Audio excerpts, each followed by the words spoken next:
Fala, turma, tudo bom? Marcos Gurgel, diretor de inovação do iFood. Estou muito feliz de estar aqui hoje, mais uma vez, falando sobre eletromobilidade.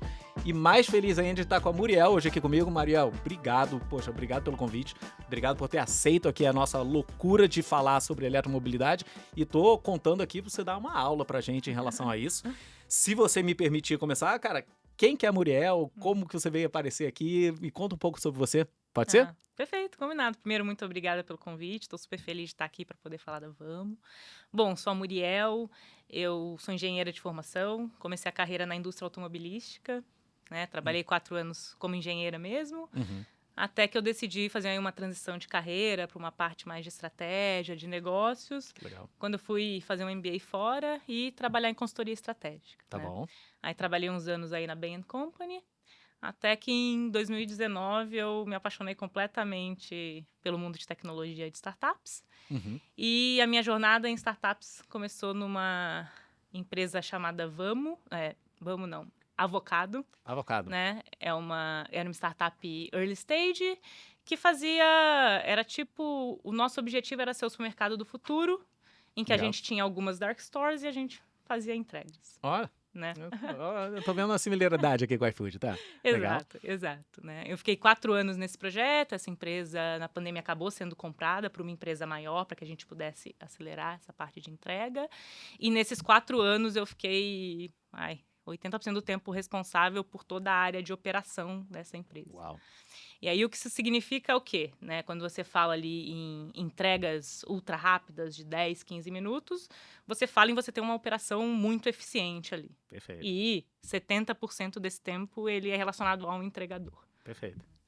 E eu ficava muito em loja, né? Tomava café da manhã com o entregador, né? Jantava com o entregador. Então, assim, eu conheço muito bem a parte de delivery, tanto das coisas técnicas mesmo, de conversar com eles e tentar entender o que a gente pode melhorar para deixar isso aí mais eficiente, mas também da vida pessoal, de quem Como é que eles funciona, são o que e tudo, né?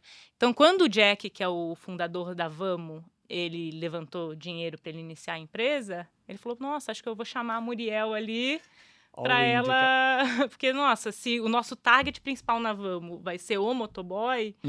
Vou chamar a Muriel, que ela conhece muito bem esse público. Que bacana. Então, eu vim para Vamo para eu ser responsável pela área de vendas e também pela área de Customer Experience. Tá. Certo? Chega a pegar operações também, não? Operações, não. Tá. Então, tudo que é contato com o cliente, né, tá comigo.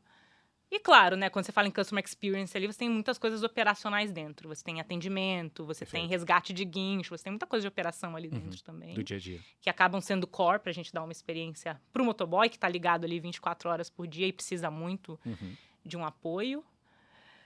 Mas é isso. Foi assim que eu fui parar na Vamo. Agora, assim, eu imagino que o Cris, imagino que o pessoal do time de eletromobilidade, não é nem que conheça, eles conheçam muito bem a Vamo. Agora, pegando uma ideia geral, cara, quem que é a Vamo? Onde começou? Pode contar um pouquinho da história da Vamo? Claro. Como que ela surgiu? Ela surgiu do encontro do Billy e do Jack. Esses são os cofundadores da Vamo. Né? O Billy trabalhava há 5 anos na Tesla. Legal. Então, ele acompanhou esse processo de eletrificação em diversos países diferentes. Então, é uma pessoa que entende tudo de mobilidade elétrica. Isso é muito legal. Ele já passou por esse momento inicial de estar num país em que você tem quase 0% de veículos elétricos, você fazer essa transição. Perfeito. Com o Jack, que é uma pessoa que trabalhava também na área de delivery, inclusive comigo, né? E que conhecia muito bem o motoboy também. Tá. Então, desse encontro surge um sonho que era eletrificar a América Latina, que era o sonho ali inicial. E eles começaram a investigar. Nossa, peraí, vamos entender a região. Os dois são americanos, mas os dois são casados com latinas. Então, eles entendem muito bem da região ali. E pesquisando, eles falaram, nossa... o Brasil é o país para fazer isso. A oportunidade. É a oportunidade. Por quê? Você tem aqui o 5º país em número de motos. São mais de 30 milhões de motos hoje. Quando você vê crescimento de venda de motos, são crescimento de 2 dígitos. Ano a ano isso aí acelerando. Sempre. E você tem um país que tem uma matriz energética que ela é mais de 80% limpa. Certo. Então, quando você compara isso, por exemplo, com os Estados Unidos, que tem uma matriz energética de 20%, 22% limpa ali, isso significa que cada veículo que você coloca no Brasil, seja ele um carro, seja ele uma moto, ele equivale ao impacto de 4 veículos que você coloca nos Estados Unidos. Uau. Então, é uma oportunidade muito legal que você tem aqui no Brasil. Então, acaba trazendo muito propósito pra gente. De cada moto que a gente coloca na rua, cada cliente que continua, a gente, né, tem um impacto grande na gente. E quando a gente começou a investigar, poxa, legal, se é o país para eletrificação, por que que hoje, quando você olha a venda de moto, você tem 0,5% das vendas em veículo elétrico? Eu já aproveito a tua pergunta para te perguntar, por quê? Por quê, né? Tem 2 principais razões. Primeiro, é caro você comprar uma moto elétrica. Tá bom. Tá? O preço da moto sem a bateria é o preço de uma bateria. Então, quando você compara uma moto elétrica com uma moto a combustão, a moto elétrica, dependendo, claro, né, da moto ali, vai sair 50%, 60%, 100% mais caro do que uma moto a combustão. Tá? Então, você tem um custo maior para você comprar essa moto elétrica. Mas o legal é que quanto mais você anda com ela, você vai atingir um ponto de equilíbrio ali pelos 20, 25 mil quilômetros, que como o custo da energia elétrica ele é 1/8 do custo da gasolina, certo. Assim que você passa um número de quilômetros rodados, você está, na verdade, economizando dinheiro. Pocketing, tá. Isso, né? Então, na vida útil ali da moto, você economiza dinheiro usando uma moto elétrica, mas as pessoas não têm o capital ali para fazer esse investimento, né? É o investimento. Entendi. Tá? E razão 2 é a razão que a gente vê em todos os mundos, falta de infraestrutura de carregamento. Tá? Efetivamente, aonde carregar essa moto? Aonde eu carrego essa bateria, e as pessoas elas têm um negócio que a gente chama de range anxiety, que é legal, tô com a minha moto aqui, fui sem querer parar em um lugar que eu não me planejei, e aí? Se a bateria acabar, o que eu faço? Tá. Certo? E aí nasceu a Vamo, com o objetivo de solucionar esses 2 problemas. Então, legal. Primeiro, a Vamo é uma empresa de tecnologia, tá? Então, a gente investe muito em hardware, em software, para que a gente consiga ter essa infraestrutura de carregamento, ter a moto ideal para o Brasil. Perfeito. E o nosso produto é o aluguel de uma solução de mobilidade. Então, quando eu falo de solução de mobilidade, quer dizer o quê? Se você alugar uma moto com a gente, você vai ter uma moto, obviamente, você vai ter acesso à bateria, você vai ter acesso às estações de carregamento que estão espalhadas por São Paulo, que na verdade são estações de troca de bateria. Você vai ter acesso a uma oficina especializada em moto elétrica. Legal. Hoje é muito difícil você achar um mecânico que entenda de moto elétrica. Então, a Vamo não apenas tem essa oficina especializada, como a gente também tem a manutenção preventiva inclusa no plano, certo? E, caso você tenha algum problema, a moto estrague, a gente tem um suporte 24 horas que manda o guincho, pega a tua moto, te dá uma moto reserva. Então, a gente está resolvendo um problema aqui de mobilidade. Né? E não apenas da moto em si. Do asset em si. Agora, você comentou do modelo de vocês estarem alugando a moto, certo? Alugando, perfeito. De onde que veio a decisão do aluguel versus venda? O aluguel é exatamente pela questão de... Né? Como a moto ela é muito cara no começo, você tem uma barreira. A pessoa, ela provavelmente não vai ter esse dinheiro para investir numa moto que já é mais cara. E mesmo que ela tenha uma insegurança ali. Poxa, essa marca de moto ela não é conhecida, eu não sei se as estações de carga funcionam. Poxa, eu vou gastar o dinheiro que eu suei aqui numa coisa que ela não é certa, que eu não vejo muitas pessoas usando. Então, quando você oferece um aluguel em que a pessoa ela pode muito bem alugar a moto, não gostou da experiência, devolve. Perfeito. Então, você diminui essa barreira de adoção. E, ao mesmo tempo, a responsabilidade fica na empresa. Perfeito. Porque o que você vê de empresa de moto elétrica que vende o ativo, mas aí a empresa não está preocupada se a moto ela vai durar, se os componentes são de qualidade, e etc. A gente não. O asset é teu, né? O asset é nosso. Se a gente escolhe um modelo de moto que ele não é bom e que ele vai dar manutenção a cada 5 dias, isso é um problema que a gente vai ter que lidar lá na frente. Perfeito. Então, é muito skin in the game você entrar nisso com aluguel, você diminui a barreira, mas você também cobra da empresa que está alugando a responsabilidade de você fazer um produto ali que opere bem, entendeu? Legal. Agora, e aqui só explorando exercício de futurologia, né? Mas, cara, você pegou meia dúzia de clientes, cara, começou a alugar e amou. Virou pra van e falou, cara, eu quero comprar, não quero mais alugar. Você acha que lá na frente tem espaço para isso? Acho que é difícil dizer. né? Hoje, vários clientes querem comprar as nossas motos, né? Legal. E aí eu falo pro cliente, meu, eu não tenho coragem ainda de te vender essa moto, a gente ainda tá testando o modelo de negócio e Entendi. etc, né? O nosso foco é em aluguel, certo? Mas já aparece gente interessada aí. Aparece gente interessada, eles querem, nossa, legal, amei, porque o brasileiro, ele acha que aluguel é jogar dinheiro fora, Perfeito. né? Você tá- Então o brasileiro, ele quer comprar Perfeito. o ativo ali. Mas se você chegar e você coloca na ponta do lápis custo ali, né, de oportunidade, de putz, você chegou e você investiu 20 mil reais ali, dinheiro que você poderia estar botando no banco, coloca juros de financiamento, etc., o aluguel, ele é mais atrativo. Faz sentido. Agora, Muriel, se você me Isso. permitir, esse racional e essa conta que você está fazendo, você vê essa quase letragem em relação a isso acontecendo classe A, classe B, classe C, classe D? Todo mundo tem essa percepção que você está falando? É muito difícil de você explicar tudo isso, porque Entendi. são várias, né, tipo, a conta, ela é complexa ali. Imagino. Então, é difícil de você explicar, mas eu acho muito possível, sim. Tá. Né? O motoboy é um cara super empreendedor, super esperto, super inteligente. Você só precisa falar a linguagem dele. Perfeito. Mas assim, quando eu converso o motoboy, e aí, quanto é que você gasta? Meu, eles sabem, Ali. na ponta do lápis ali, Se né? não Então tiver assim, no eu acho que é lápis, mais tá no um celular. desafio da gente, como a gente educa, como a gente comunica. Perfeito. E aí eu acho que conforme a gente tem mais motos na rua e a gente tem um alcance maior, a gente tem uma possibilidade melhor de gente. deixar isso aí mais claro. Mas no início sempre vai ser mais difícil. Né? Tá. Deixa eu tentar pegar um ponto que você falou de um desafio que vocês têm em relação a vocês querem estender ou aumentar a frota, mas ao mesmo tempo tem que ter capilaridade para você fazer a troca de bateria.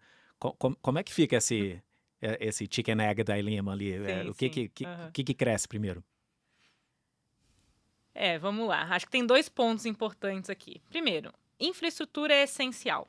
Bom. Né? Você tem que começar com uma infraestrutura mínima ali. Não dá para você abrir uma cidade e começar com um gabinete no centro da cidade. Você precisa de uma capilaridade, até porque, que nem eu falei, é um modelo de aluguel. Certo. Né? O que a gente quer? A gente quer que a pessoa alugue, que ela tenha uma experiência boa e que ela continue alugando semana após semana. Toda semana aquela pessoa ela tem a opção de sair do plano e não pagar. Churnar.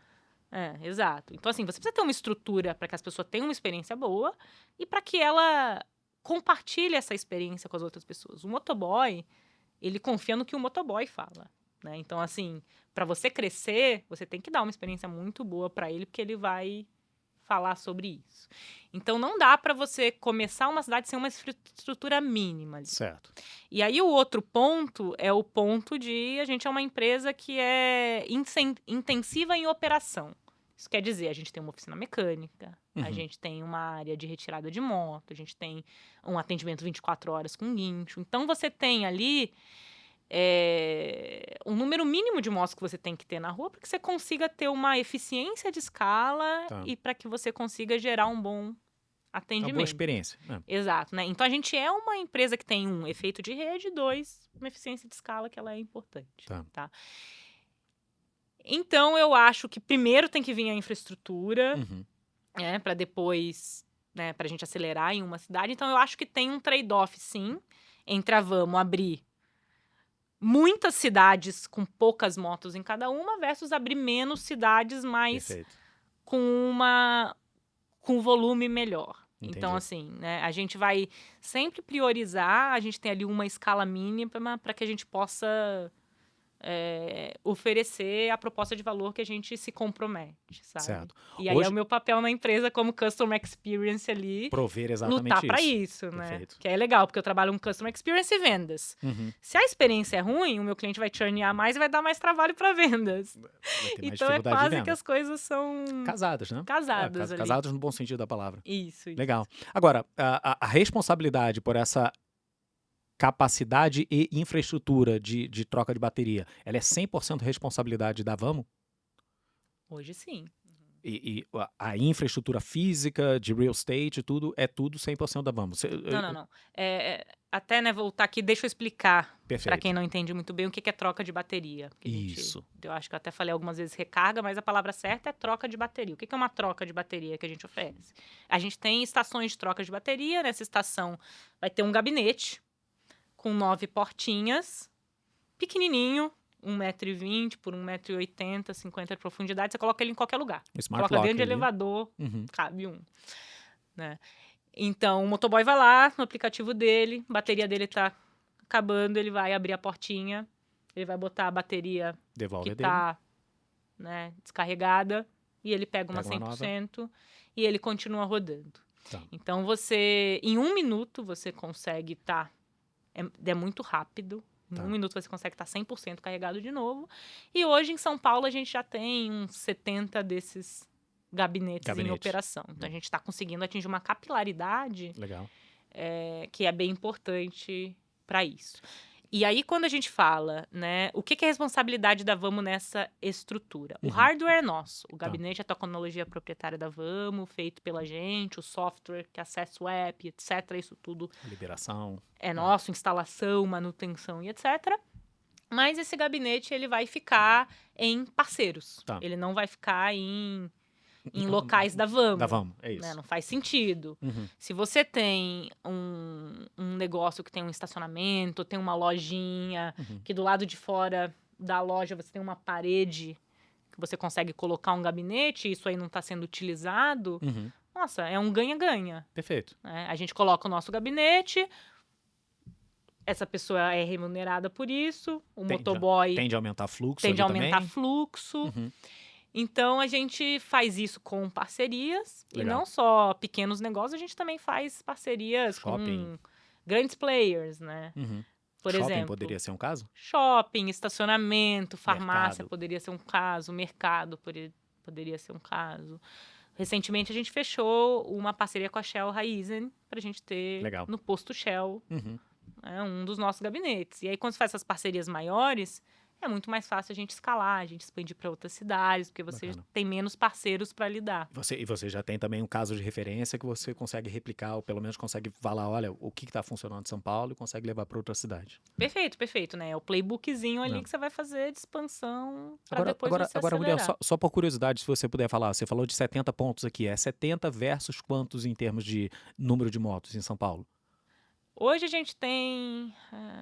eu acho que eu não posso falar isso, não. Não, tá bom.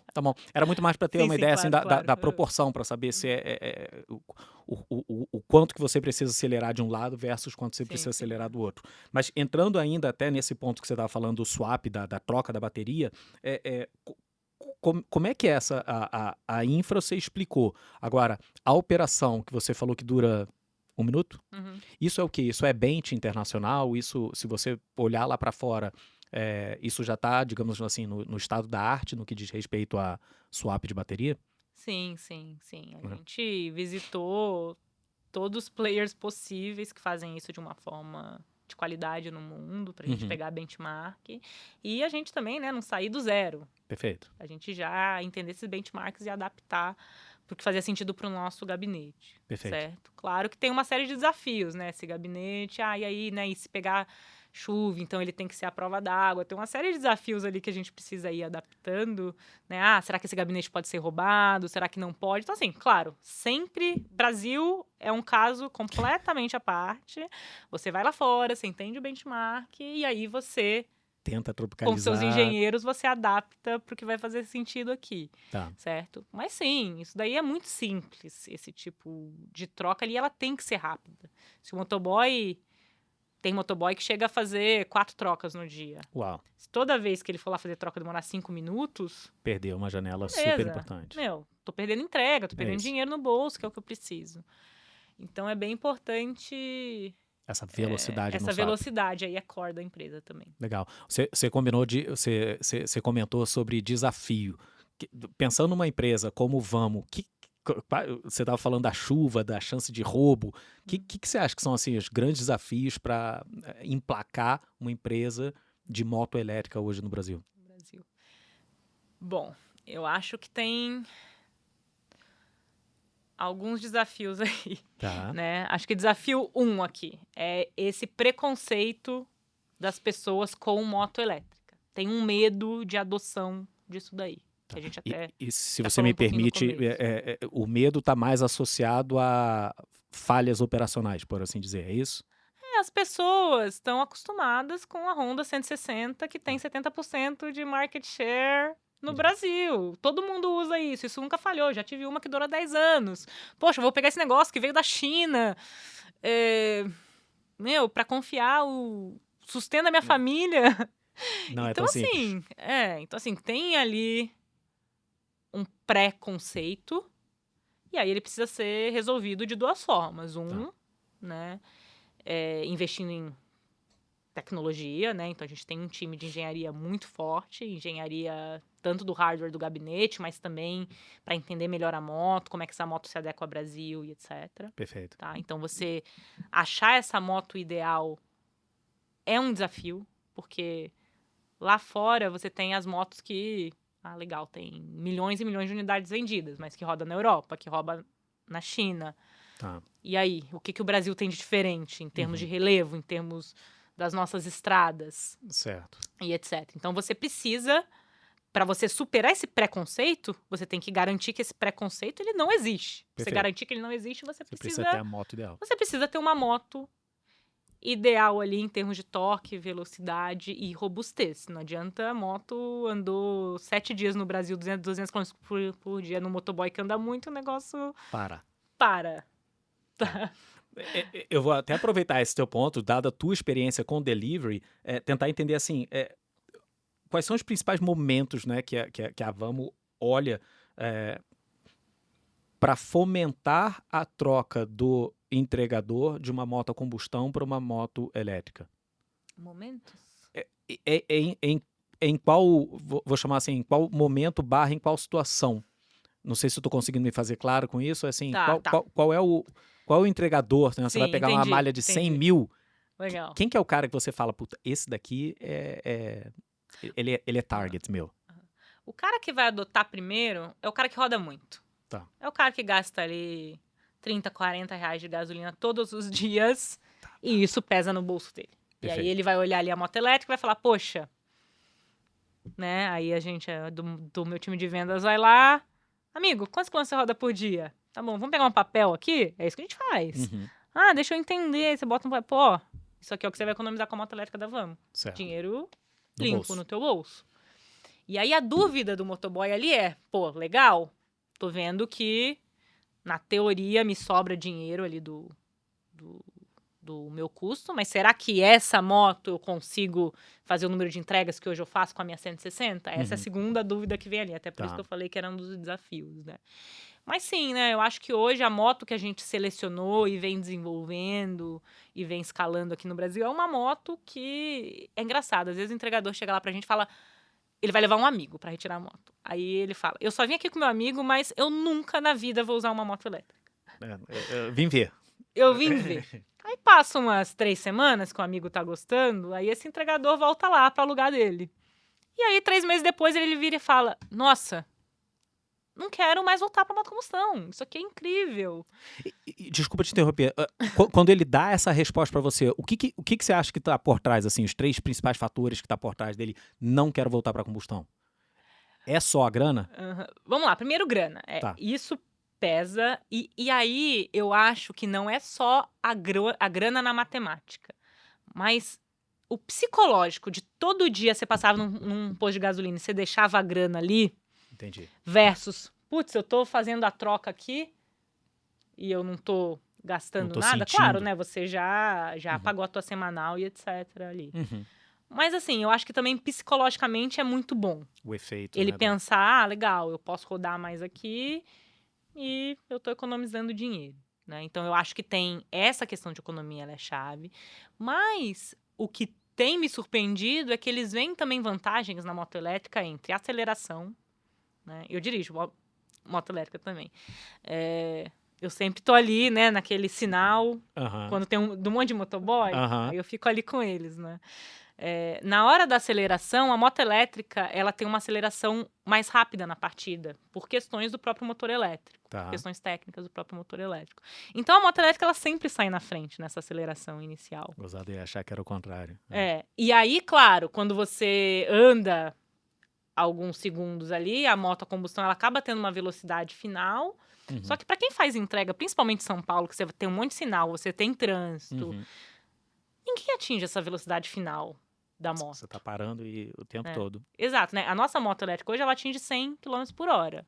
Uma 160 atinge uns 130, mais ou menos. Ou seja, a diferença não é tão grande. Mas essa aceleração, que você acaba ganhando tempo nessa aceleração ali, é algo que eles gostam. Tá? Tem a questão do silêncio. Pois é, eu vi isso hoje, eu fiquei super impactado, achei super interessante isso, né? Tenho também motoboy vindo e falando, nossa, eu tinha uma dor de cabeça antes e a dor de cabeça sumiu. Eu falei, trepidação, assim, barulho. Ele falou, nossa, a moto elétrica ela é tão silenciosa. Nossa, eu tenho muito mais qualidade de vida agora. Porque antes ficava aquele barulho daquele motor que eu nem sabia que ele existia, mas chegava no fim do dia eu tava com dor de cabeça. Hoje em dia eu sinto um pouquinho mais de paz, eu sinto mais qualidade de vida. Tem a questão da poluição. Eu, de novo, né, que ando de moto, às vezes eu paro atrás de alguns motoqueiros. Meu, você sente. Você sente a poluição. Você fala, nossa. E aí você fala, nossa, acho que todo mundo deveria usar moto elétrica.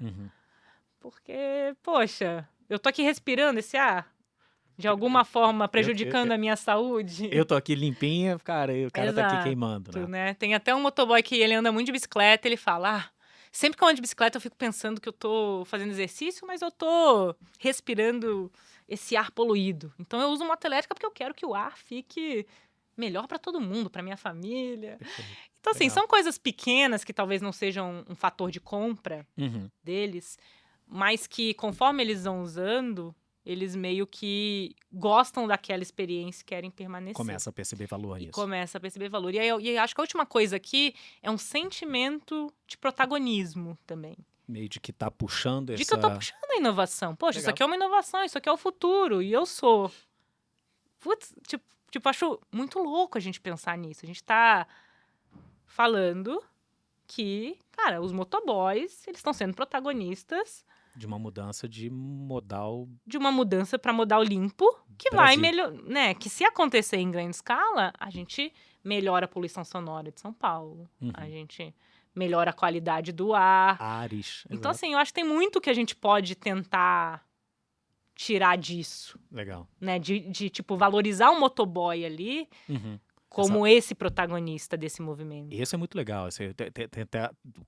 Como colocar o papel dele de protagonista nessa mudança como um todo. Exato, né? É ele que tá tomando risco ali também, né? De eu tô mudando, é o meu sustento. Bacana. Então, cara, isso é muito legal e acho que a gente quer ser a solução de duas rodas, seja para entregador, seja para commuter, né? Que é a pessoa que usa só ali no dia a dia e etc. Faz muito sentido começar aqui com o entregador, porque como ele roda muito, ele beneficia mais dessa economia ali de gasolina. Perfeito. Tá? E aí, quando eu falo entregador, a gente fala de qualquer prestador de serviço que usa uma moto para trabalho. Então, a gente também está fazendo muitos testes, né? E aluga para algumas pessoas que fazem mototáxi. Perfeito. Só não alugamos para mais porque não é permitido em São Paulo. Tá. Então, a gente está fazendo alguns testes no ABC, em Guarulhos, que são cidades que permitem. Legal. Tá? Mas a gente vê que tem muito potencial ali. Eu tô querendo muito explorar, assim, os teus dois lados da história são sensacionais, né? A tua experiência com delivery somada à experiência de eletromobilidade com a Vamo, pega esses dois, assim, o que diferencia hoje a Vamo, eventualmente, de outros players no mercado? De outros players de moto elétrica? É. Tá, vamos lá. Eu acho que, de novo, né? Vou falar de novo de tecnologia aqui. Eu acho que a gente tem um time né, assim, um time como um todo. A gente tem várias pessoas que trabalharam com delivery, então que entendem bastante de motoboy. Isso é importante. A gente tem muitas pessoas que já trabalharam com mobilidade também. A gente tem muitos engenheiros que entendem muito de bateria, de hardware, de tudo isso. Tá? Então, assim, eu acho que primeiro, né, a gente tá montando o time que tem os skills para crack esse case, que é um quebra-cabeça difícil. é um desafio esse setor, né? Uhum. Então, a gente tem um time muito bom. E claro, né? Tipo, eu acho que a parte do modelo de negócio trazer economia para o bolso é muito importante, mas outros players de moto elétrica conseguiriam isso também. E eu acho que tem um terceiro fator, a questão da nossa experiência do consumidor. Tá. Que é a Tá. tua área de Que é a CX. minha área, né? Tá. A gente vê a experiência do consumidor como, assim, top prioridade da empresa, Legal. tá? Você me permite explorar um pouco aqui de CX? Eu tenho Sim, curiosidade. claro. Uhum. Assim, o que, dentro do possível, obviamente, do que você puder, o que são, assim, principais indicadores de CX hoje da Vamo? Uhum. Principais indicadores ali, né? Você tem os indicadores de satisfação, que eles vão NPS medir mesmo. NPS, C7. A gente tem C7 para todas as áreas da empresa. Tá.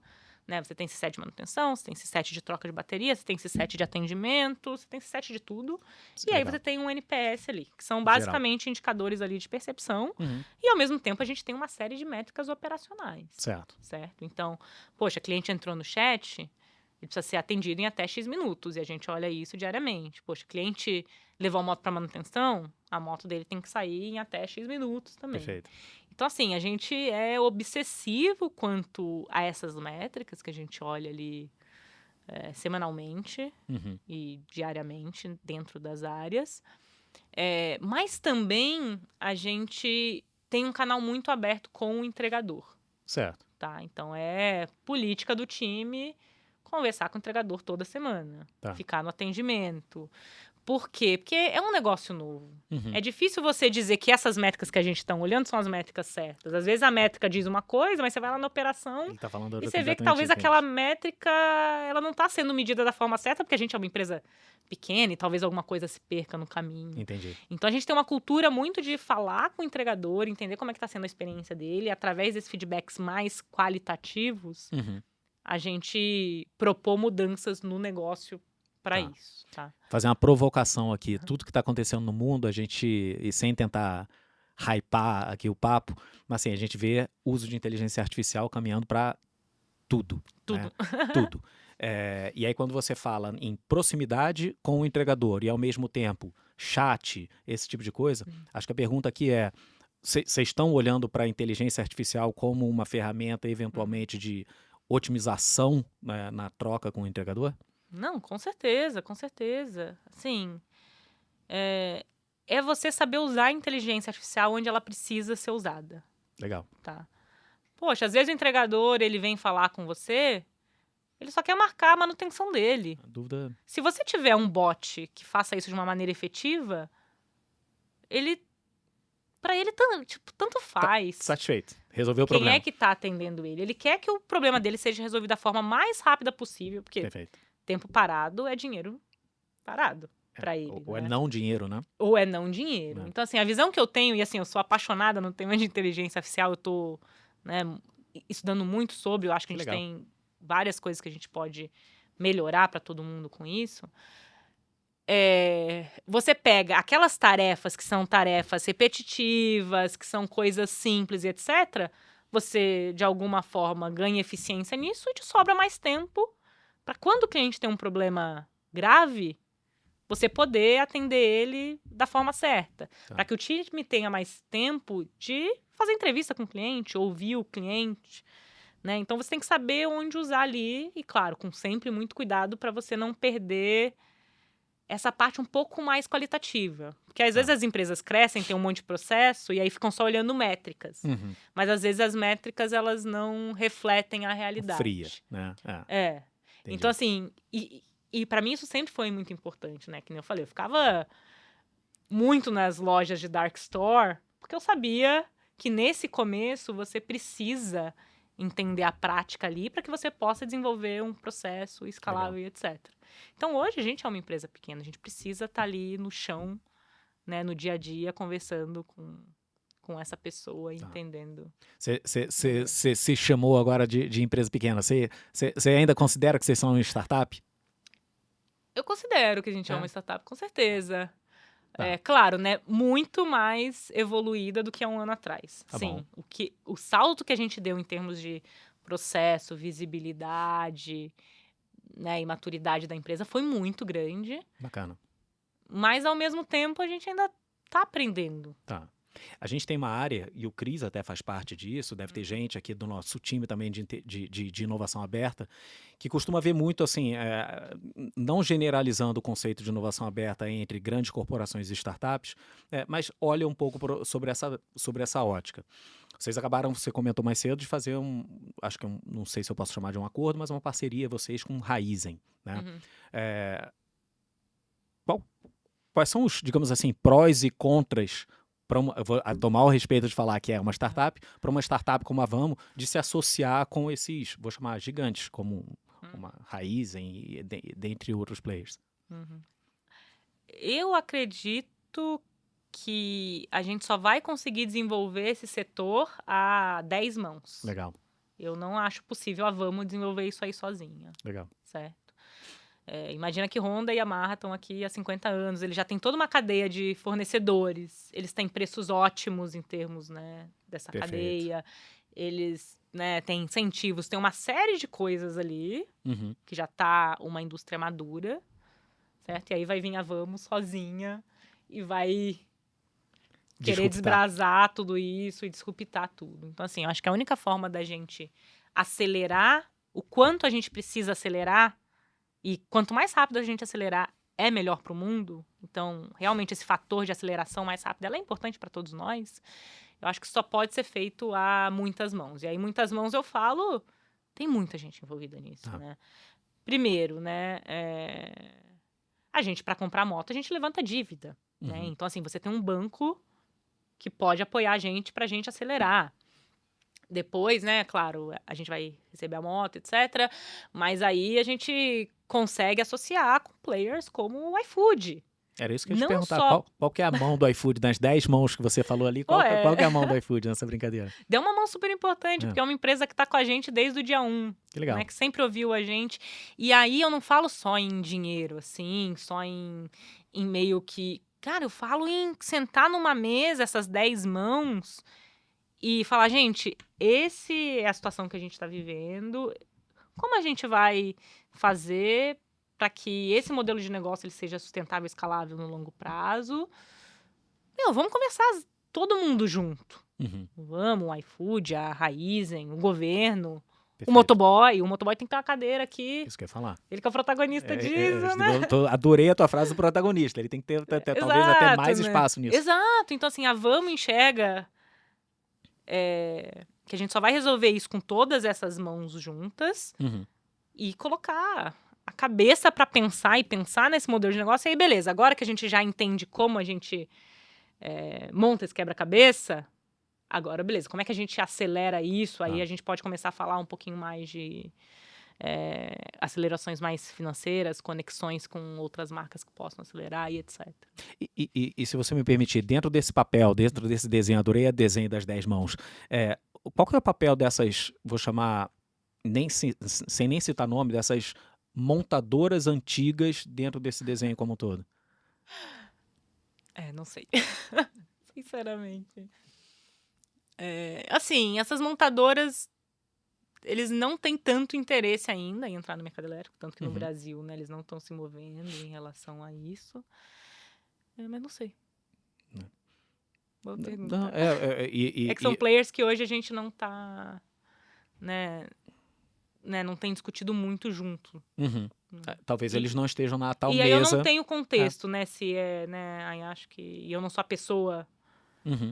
que tem esses contatos, então eu não tenho tanto contexto se eles não estão na mesa porque eles não querem, porque não foram convidados. Então acho que é uma pergunta que seria mais para outra pessoa. Tentando pegar o ponto de CX que você falou, vis-a-vis, cara, a expansão da rede de troca de baterias. Hoje o plano com certeza é expandir, mas qual que é a métrica ali que vocês levam em consideração para falar, putz, aqui eu estou com uma operação robusta, posso passar para um segundo step? Consegui me fazer claro? Conseguiu. Né, para expansão para outras cidades. Para outras cidades, exatamente. Para virar e falar, cara, eu tenho a cidade A para conquistar, eu tô meio que num war aqui. Aí, pô, a cidade A, ela chegou, né, nesse ponto de maturidade que me faz me permite olhar para a cidade B. Tá. Qual que é esse grau de maturidade que você atinge aqui, entendeu? Tá. Então, eu acho que hoje a gente já está num momento de maturidade da empresa em termos de métricas financeiras e de satisfação do cliente em que a gente poderia fazer uma expansão, tá? Eu acho que a escolha mais aqui é, poxa, se eu já tenho essa infraestrutura em São Paulo, se chegar a mais 1.000 motos, né? Tem espaço em São Paulo, tem muita moto em São Paulo, tem muita demanda, a gente tem mais demanda do que a gente tem moto hoje. Então, assim, acho que é muito mais uma escolha estratégica de, poxa, tipo, ao invés de botar essas 1.000 motos em São Paulo, eu vou colocar em uma outra cidade, em que eu vou ter que ter, querendo ou não, o dobro da infraestrutura, o dobro do trabalho e etc. Então, acho que a decisão é muito mais de quando é o momento pra gente fazer isso, e eu acho que depende dessas parcerias que a gente tem também, né? Dependendo, vai ter uma cidade que ela é importante para um parceiro nosso, e aí a gente fala, putz, então vamos abrir lá porque o parceiro sinalizou que lá é super importante e tem esse projeto que dá para fazer lá. Então, assim, eu acho que é muito mais estratégico do que uma questão operacional. Acho que a operação a gente já passou dessa fase de entender ela. Quando você está falando de parceiro, o cliente final da Vamo hoje, ele é PF ou PJ? Só para eu entender. Não, ele é PF, ele é um motoboy. É sempre. Agora, por exemplo, se eu sou um operador logístico e tenho interesse, cara, particular em alterar 100% da minha frota, eu quero ser o primeiro OL 100% elétrico do Brasil. Eu, como OL, eu consigo, não sei, taxas ou consigo conversar com a Vamo para tentar trocar toda a minha frota? Conseguir, você consegue. O que a gente descobriu ao longo do tempo...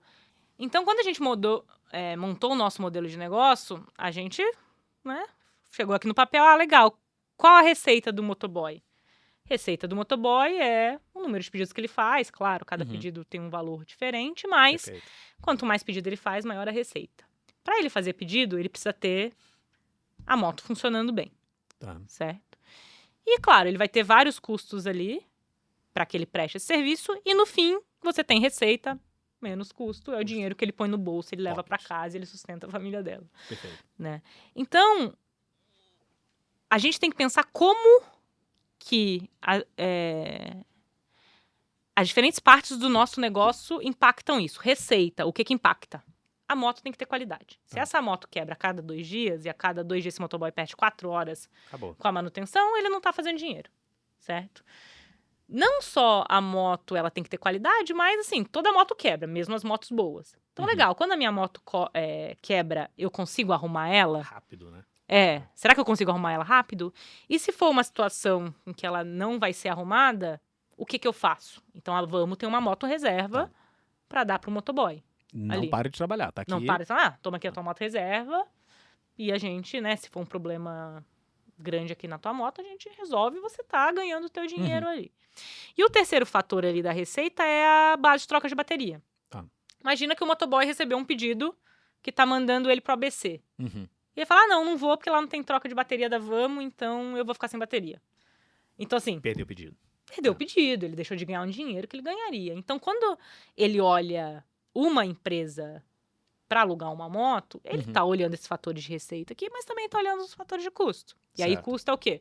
É o aluguel da moto, é a gasolina, se for gastar, é a troca de óleo, que é caro, né? De moto elétrica não troca óleo. Perfeito.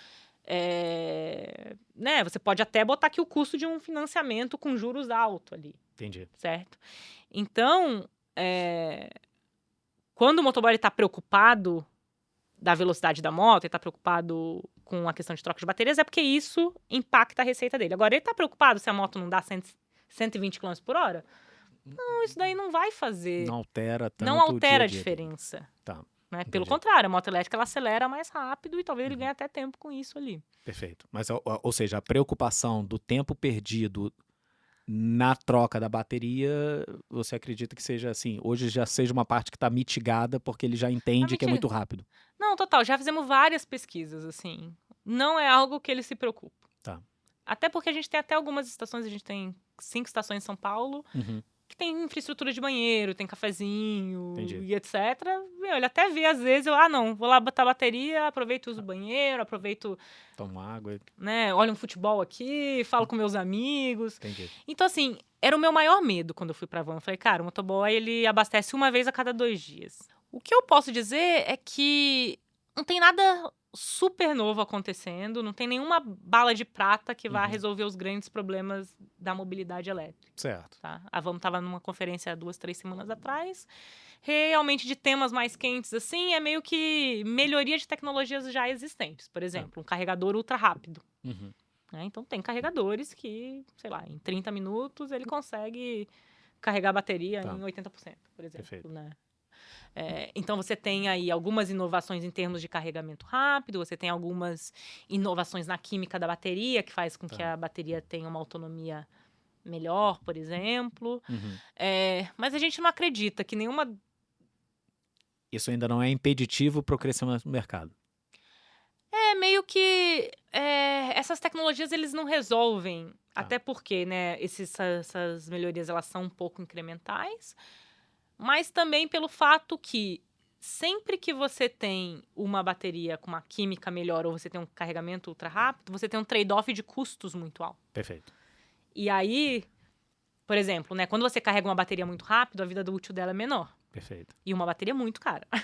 Né? Então, se ela dura menos, legal, você está carregando ali mais rápido, mas você vai pagar por isso. Tá. E aí, será que vale você... Acelerar tanto assim essa... Você acelerar tanto assim? Porque aí você vai... Tipo, alguém vai pagar essa conta. A vida útil, alguém tem... Entendi. Exato, né? Então, assim, a gente não tem visto nenhuma grande novidade de inovação, assim, além de inteligência artificial. Tem muita coisa que a gente pode aplicar... Dentro da solução como um todo. né? Até né, um carregamento mais inteligente, né, fazer um score do driver até para beneficiar quem tá rodando melhor e quem tá cuidando melhor da moto. Legal. A gente consegue fazer várias coisas assim de inovação dentro do modelo de negócio que pode fazer a diferença ali. Entendi. Se você olhar hoje para crescimento, vamos Brasil, qual que é assim o entrave, o principal? Principal entrave... Assim, a gente não falou de governo ainda, né? E aí eu não acho que é um entrave. Eu acho que todos os países que a gente vê que tiveram uma aceleração e uma adoção né, de modais elétricos rápidas, teve ajuda do governo de alguma forma. Entendi. E aí, novamente, voltando ali na Honda, a Yamaha, 90% do market share. Cara, esses caras, eles estão muito bem posicionados, eles têm uma estrutura de custos, de eficiência, lógico, que eles ganharam ao longo de 50 anos, certo?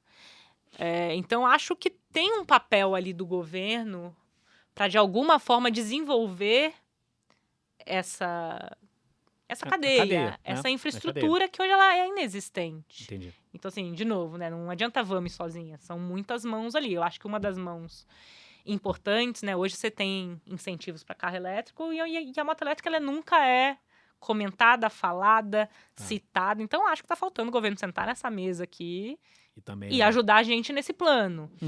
E a gente, como VAMA, a gente não acredita num modelo de negócio que não se pague sozinho. Tá? O nosso modelo de negócio ele é feito para funcionar sozinho. Perfeito. Certo? Só que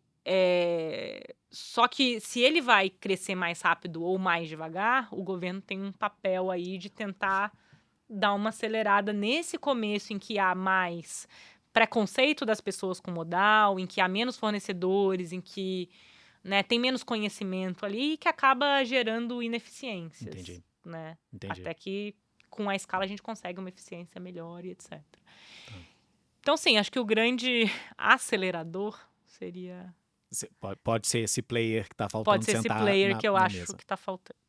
A gente faz um recorte agora e olha para daqui a 5 anos, 6 anos, 2030. Como é que está o mercado de eletromobilidade no Brasil? Nossa, eu acho que vai estar... Nossa, eu acho que vai estar bem mais dominante, assim. Tá. Né? A gente vai ver mais players, mais gente? Não, muito, tudo. Muito. Acho que a gente está numa onda muito positiva aqui. Claro que a gente ainda está no início dela, mas você compara com 2, 3 anos atrás, Se falava muito menos nisso, tinha muito menos interesse das empresas. E hoje a gente vê muitas empresas com muito interesse nisso. Tá. Né? Você acha que nesse desenho para daqui a 2030, o papel da academia Brasil, ele é muito importante, né? Seja no desenvolvimento de novas tecnologias, novas materiais, no que for? A academia? Ou eventualmente, pode não ter um papel Sim. tão preponderante. Não sei. Hoje a gente não tem trabalhado muito com academia e é difícil encontrar engenheiro no Brasil. A gente tem dificuldade. A gente começou com um time de engenharia lá fora, que já tinha feito isso. Então, hoje a gente tem um time de engenharia lá fora e um time de engenharia no Brasil. Né? Tá. Agora a gente só está contratando engenheiro dentro do Brasil, porque a gente quer que esse engenheiro esteja ali, entenda, para que ele adapte essa tecnologia para cá. Tá? Mas não sei, não tenho muitas experiências assim de lidar com a academia. De que ela vai ter um papel, talvez assim, para o que a gente está querendo de X motos elétricas hoje no Brasil, vezes 100x daqui a 10 anos, o papel dela talvez não seja tão... assim, né? De novo, né? Não é bem a minha área, mas assim, eu nunca ouvi a gente falando sobre isso lá dentro. Então, assim, eu acho que é algo que também não é muito comentado ali. Mas sim, eu acho que a gente tem... O Brasil é o país verde, certo? A gente tem uma oportunidade aqui da gente trazer desenvolvimento de tecnologia para dentro de casa, né? Para a gente talvez inspirar os jovens a olhar para isso, a querer fazer uma faculdade de tecnologia, a querer estudar isso no futuro. Perfeito. Então, eu acho que o Brasil tem muita oportunidade nessas empresas. Tentando pegar agora aqui para a gente fechar, imaginando o seguinte, big numbers aqui de iFood, você conhece, você está super próximo ali do time, a gente está falando de uns 100 milhões de pedidos por mês, a gente está falando, cara, de uma frota de quase um pouco acima de 100 mil entregadores e tudo mais. Você está sentada hoje dentro do iFood, tá? Você fez um acordo lá com o Jack e falou, cara, vou ajudar o iFood a pegar e trocar 100% dessa frota e botar 100% dessa frota elétrica. Por onde você começa esse desenho, usando um pouco da tua cabeça de consultoria e estratégia? Como é que é o framework de, cara, por onde que a gente começa esse desenho? Por onde a gente começa, né? Então, assim, primeiro acho que a gente precisa segmentar os motoboys de alguma forma. Tá. Principalmente em termos de número de quilômetros rodados. Hoje a gente assim, pro motoboy que roda bastante, tem uma solução maravilhosa. É uma solução maravilhosa. Perfeito. Né? Porque esse cara gasta muito com gasolina e etc, tá? Então, esse motoboy, ele é mais fácil de convencer. Perfeito. Tá? Do nosso lado, fica também o desafio da gente entender, poxa, legal, e como é que eu tenho um modelo de negócio que ele também atenda esses motoboys que são motoboys que rodam menos, às vezes tem um outro trabalho e usa o iFood como uma segunda renda, e etc. Então, acho que tá aí no nosso dever de casa achar uma solução para esses, mas não é o nosso foco inicial, porque né, hoje... Você acha que, eventualmente, essa solução é o quê? Talvez, assim, uma moto mais barata ainda, mais simples? Uma moto mais simples, mais barata. Na minha época, a gente chamava de mobilete, eu não sei se é isso, mas o cara que tá rodando pouco... né? Tipo uma moto mais barata ou mesmo, né, algum tipo de plano que quem rode menos pague um pouquinho menos, até porque se você roda menos, você gasta menos energia, você gasta menos manutenção. Então, assim, né, tem algumas ideias de como você, né, pode customizar a nossa proposta de valor para esse usuário. Legal. Né? Então, assim, eu acho que tem, primeiro, né, você fazer uma segmentação de alguma forma do motoboy, e como hoje tem muito pouco motoboy usando, a gente pode começar pelo público que é mais fácil, mas para longo prazo a gente precisa explorar outras possibilidades. Então, né, de um lado o segmento do motoboy, do outro o segmento de cidades. Tá. Né? Qual cidade faz mais sentido? E aí, iFood, qual cidade faz mais sentido a gente expandir depois de São Paulo? Tá. E aí tem um monte de coisas a se levar em consideração, além do número de motoboys que tem na cidade. Perfeito. Né?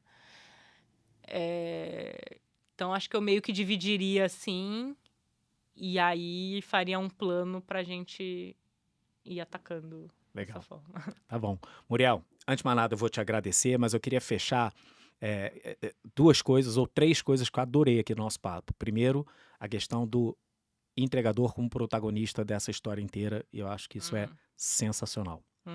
O segundo é essa visão que você falou da mesa com 10 mãos, que eu não sei se é exatamente o que a gente está tentando fazer, mas como eu comentei contigo, a gente já conversou com a academia, a gente conversou com o Raizen, está conversando hoje com você, de certa forma.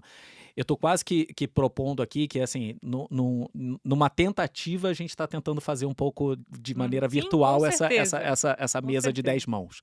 E aí eu ia te provocar a fazer o seguinte, cara, tem as 10 mãos aqui, a mesa das 10 mãos aqui. Qual que é o recado final que você daria para esse time complexo que está tentando fazer essa transformação em eletromobilidade no Brasil? E aí você pode dar o recado lá para eles direto. O projeto de mobilidade elétrica, ele é um projeto muito interessante, porque ele é um projeto ganha. Todos os players que estão nessa mesa vão ganhar de alguma forma. Perfeito. E eu não coloquei a sociedade na mesa, né? Tá. A sociedade também ganha nisso daqui. Então, vou voltar à minha resposta. Mas acho que o grande recado que eu daria é... Cara, esse é um projeto ganha. Então, é um projeto que todas as pessoas que estão sentadas nessa mesa ganham de alguma forma. Perfeito.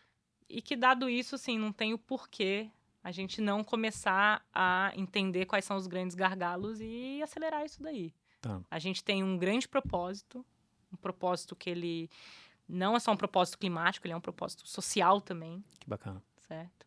E assim, sei lá, é um propósito que pode ser um propósito de vida, que vale a pena a gente, que cada pessoa que está na mesa vale a pena botar energia nisso, porque é algo que pode realmente mudar o mundo. Né? Eu só acho, não sei se você concorda comigo para a gente fechar, que assim, a gente sofre no Brasil, de uma maneira geral, de uma síndrome talvez de ansiedade, de querer fazer as coisas muito rápidas, muito, sei lá, precipitadas. E eu acho que a gente está falando de um tema, de um projeto e de uma magnitude de algo que vai levar tempo, vai levar... Sim. Então, como que esses entes aqui também, das 10 mãos, a gente consegue atacar o curto prazo, mas de uma maneira ambidestra, a gente consegue olhar para, cara, isso aqui que a gente está mirando é para daqui a 10 anos. Isso aqui que a gente está mirando é assim, tem que ter energia para a gente continuar essa corrida durante muito tempo. Né? Não, concordo completamente. E a Vamo, eu conheço bastante startup, tá? E a Vamo, eu acho que a gente tem muita consciência disso ser um projeto de longo prazo. Que legal. Tá? Então, a gente não quer tomar atalho, a gente não quer, né, atuar só com subsídio. A gente quer fazer uma coisa que seja escalável. Perfeito. Mesmo que ela demore um pouquinho mais, a gente está numa empresa de hardware. Não adianta você correr e fazer uma peça mais ou menos, que daqui a 3 meses vai dar um monte de problema ali na tua manutenção. Então, assim, o tipo de negócio que a gente tem é um negócio que ele tem que ser olhado no longo prazo. E, assim, concordo com você. Eu acho mais importante a gente montar esse estrutural, né? E garantir que realmente é essa solução antes de sair acelerando puxadinhos. Ou gambiarras ali que, né, já foi feito algumas vezes, no geral. E que, enfim, né, não faz sentido para ninguém. E aí, no final, o projeto perde. Né? Não, tudo menos isso. Tudo menos isso. Tá bom. Muriel, cara, queria mais uma vez te agradecer tua presença. Obrigado pela aula, cara. Não só sobre Vamo, mas principalmente sobre eletromobilidade como um todo. Queria mais uma vez, deixar as portas do iFood abertas para você, para o time inteiro da Vamo, a hora que você precisar. Eu sei que você está muito bem entrosada já com o time como um todo, mas fica aqui o convite de você cada vez participar mais com a gente da tal mesa de 10 mãos, tá bom? Não, perfeito. Agradeço muito aí o convite, agradeço muito o iFood também. Maravilha. Obrigado mais uma vez. Turma, obrigado mais uma vez. Espero que vocês tenham gostado. Obrigado. Obrigada. Beijo, tchau, valeu.